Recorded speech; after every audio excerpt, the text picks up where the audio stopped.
So this was kind of the straw that broke the camel's back when I was on TikTok. So there was this guy, and he would put himself on camera, and I didn't care about his ethnicity. It's just what he was doing was very obnoxious and annoying to me. He looked like he lived in a college dormitory or something, and so he was in his room all day long just making videos.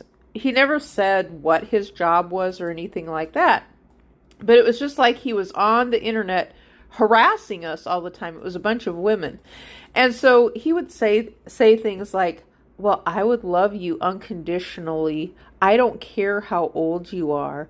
I don't care what you look like. I would love you unconditionally in the as if you're an American woman. And so he never said what country he was from. The only thing he would say is that he had some African American and Indonesian descent or something like that. And so he'd say, would you fall in love with me? Would you date me? And he was just carrying on. He was just going heavy, hard with.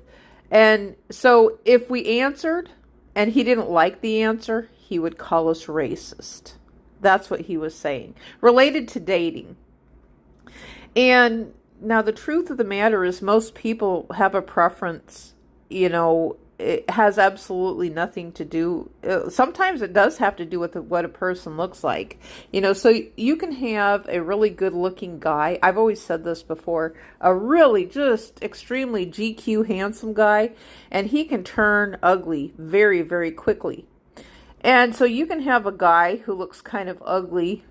I found this myself, who looked ugly, but until you talk to him, then you find out, well, he's not so bad after all.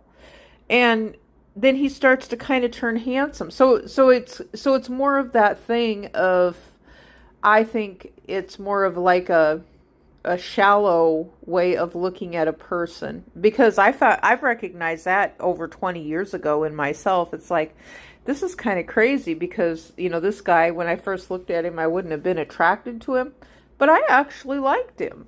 And he was of an ethnic descent, what people would call a minority. And so it's really unfair. I mean, so why can't people say the same thing on the reverse side, where we have a lot of white shaming taking place? I mean, it's huge. That's what I see. It's really huge. So when Ron DeSantis said DEI is nothing but more racism, he was absolutely right about it, and it's towards white people.